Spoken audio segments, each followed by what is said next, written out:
Welcome back to another episode of The Hard Truth. Thank you so much for watching and much love to you all on this bright Monday morning. I want to talk to you about Brian Kohberger's personality. Usually when someone commits a very violent, gruesome crime like the Idaho 4, there's some evidence of anger or rage in the perpetrator's past. But we don't have that for Brian Kohberger. I've searched, and the only thing that I can find is maybe some depressing posts on social media, but nothing with the level of anger or rage that is required to go in and murder 4 people with a knife or a straight edge weapon. So I want to investigate the possibility that maybe he has an alter ego that we don't know about. Maybe he has anger, we just haven't seen it. All right, so let's investigate this angle together. All right, grab that coffee, a nice cup of tea as we begin our story.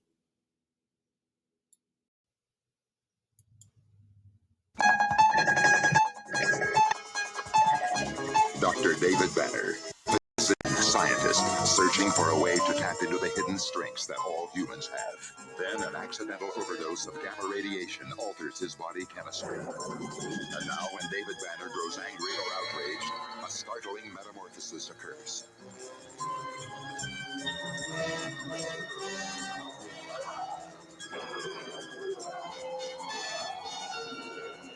The creature is driven by rage. Mr. McGee, don't make me angry. You wouldn't like me when I'm angry. The only way that Brian Kohberger could be the Idaho 4 killer is if he has some psychopathic tendencies that we have not yet seen, we the public. And I'm talking about his criminal history, his behavior, things that other people say about him.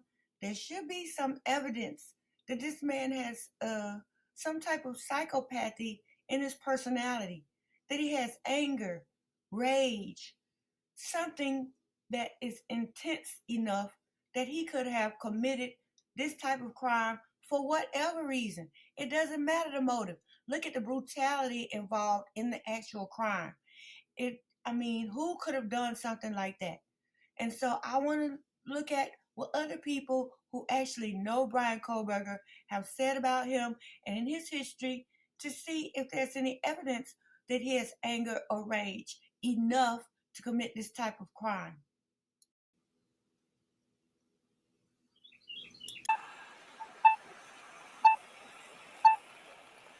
I looked it up. I typed, Idaho murders, and then holy crap, that's Brian.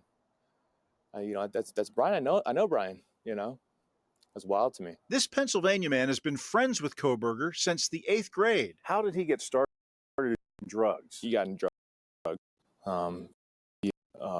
An acquaintance of his. It was definitely heroin.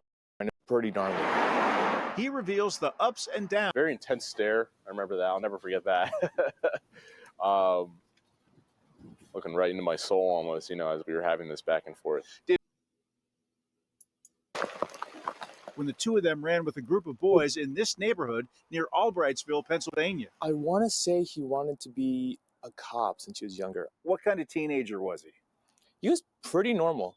He was definitely heavier set, and that caused issues in school.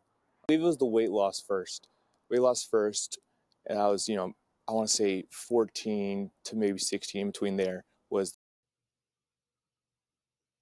Brian's childhood friend clearly stated that the weight loss came first while he was in school, and then the drugs. And I suspect that one may have been a catalyst for the other. But this happened during school. And so you can see the progression on these photos.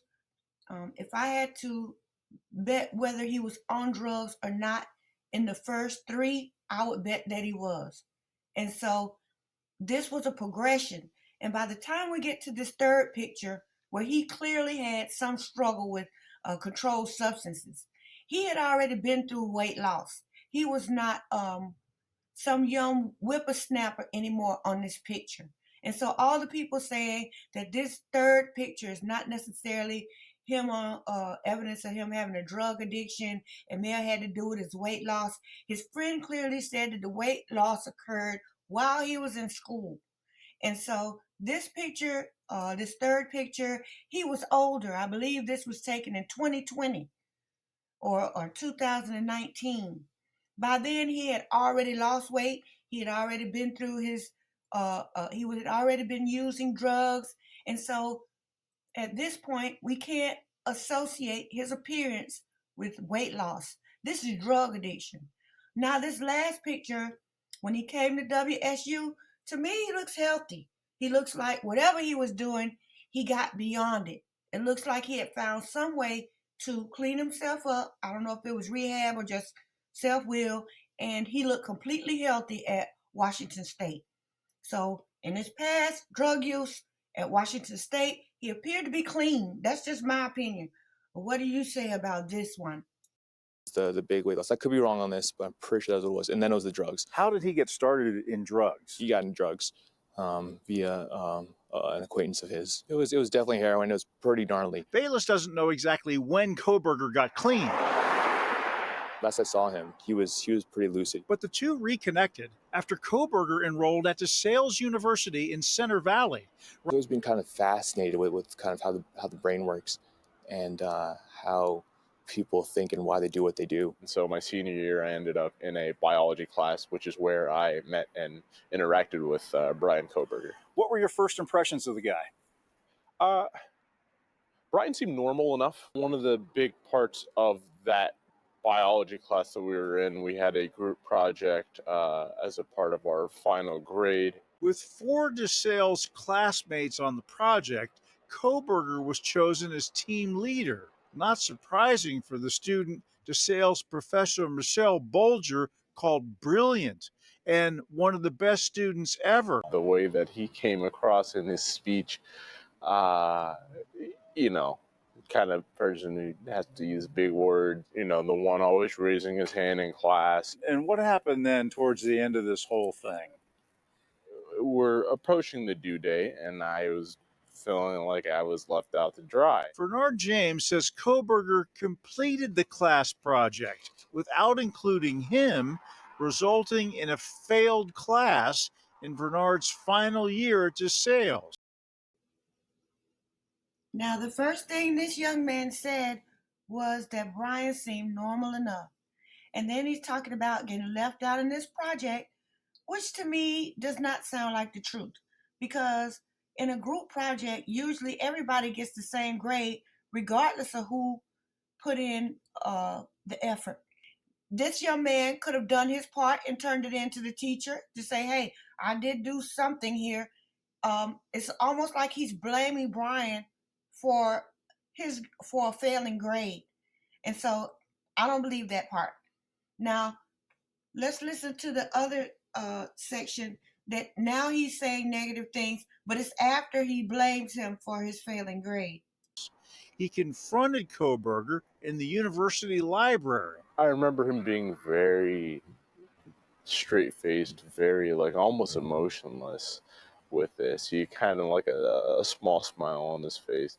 There's more to him than it seems. Very intense stare. I remember that. I'll never forget that.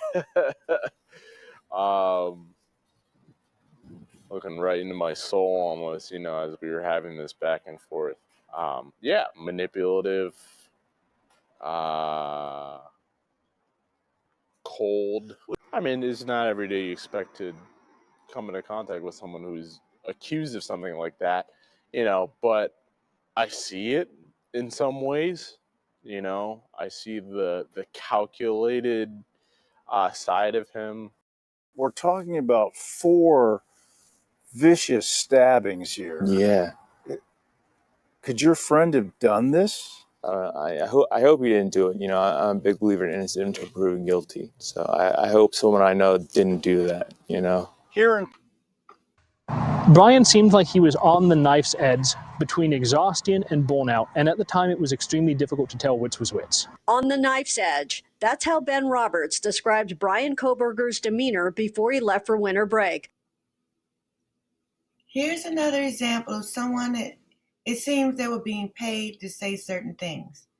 All right, I would expect someone in their first semester of being a PhD student full-time and a TA, so far away from home, with that much responsibility, I would expect them to be burned out pretty much the whole semester.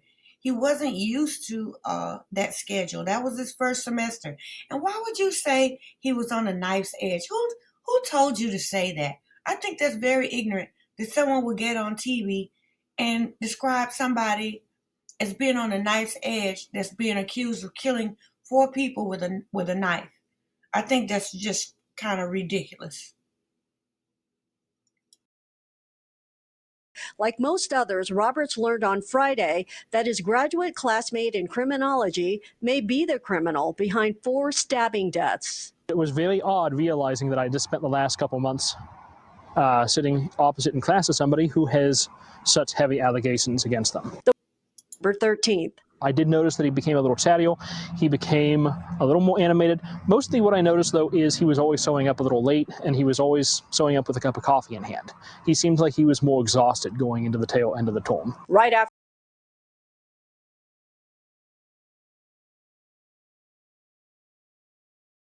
Roberts, the Moscow murders were not. He very much liked it when everybody in the room knew that he knew what was going on, but it wasn't enough that you knew that he knew. He had to make absolutely sure you understood that he was smart, that he had this intellectual capacity.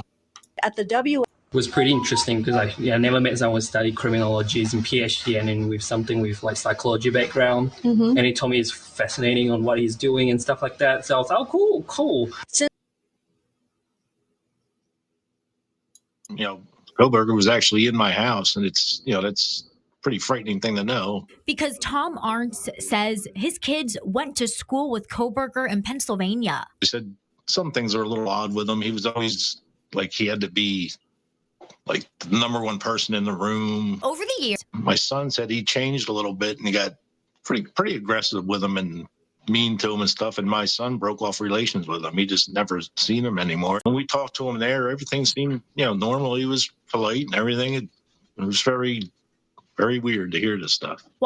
Very intelligent. And then, he would explain things in like a really odd way that had to be really sophisticated way of explaining stuff.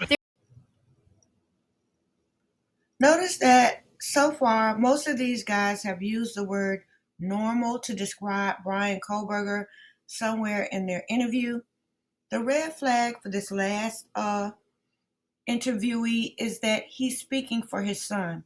Why can't his son come on record and tell us about his relationship with Brian? Why isn't his son willing to come on public television and say these things about him? Why is his dad doing it? All right.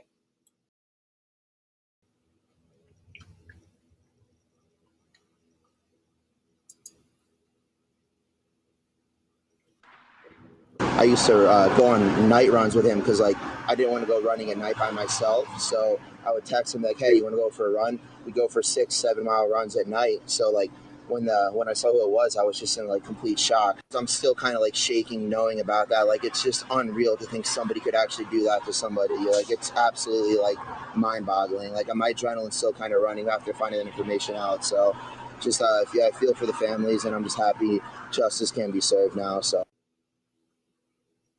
Well, Skyler doesn't really offer any information about Brian's personality or whether he thinks that he could do something like this. He just starts talking about justice being served, so he's just assuming they have the right person, I guess. But he doesn't. Only thing he says is they ran together, which to me, if you feel like this guy is weird, why you wouldn't invite him to go on 6-mile runs? So let's look at one more person, because these people are giving statements, but they're not really saying anything. Believe her eyes. I recognized him immediately, and my heart just sank because I couldn't believe that like I was face to face with this guy. Nurse Haley Willett says they met on Tinder in 2015 when they were both psych majors at Pennsylvania colleges. He took her to a movie, then insisted on escorting her to her dorm room. I was kind of afraid to say no, so I just let him come in with me. Then he did something she says she'll never forget. He kept trying to tickle me, and I would ask him to stop, or I'd say, "What are you doing?" And he would be like, I'm not tickling you. And he would get very serious. Creeped out by Kohberger, she came up with a clever ruse. I proceeded to pretend to throw up in the bathroom, hoping that, that would gross him out and he would leave. Did it work? Yeah. He had messaged me on Tinder and said that he was leaving and that he had a good time and that he would message me later. And then about an hour later, he messaged me and he said that I had good birthing hips, and I just never messaged him back after. Okay, here's another account that doesn't make sense. All right? She doesn't want to take accountability, just like this guy who flunked the biology class. You don't let somebody you met on an app into your dorm room or your apartment. All right? You can't convince me that this guy made you feel uncomfortable. You were out on a date with him and you let him come to your living space. That's a big no-no. I don't care what kind of impression he made on you during the date. So once you did that, it's kind of hard for me to believe that he was in your apartment making you feel uncomfortable. And then to say that he insisted on coming. I mean, so anybody off of a dating app that takes you out can make you let them come to your house? That's absurd. It's ignorant to say that. I know y'all are tired of me using that word, but it's just ignorant to think we're ignorant enough to believe that you went out on somebody that you met for the first time in your life, and then they forced you to come to your dorm. You shouldn't even say stuff like that. And then once you got there, all of a sudden he's so creepy and he needs to leave. Well, you let him in.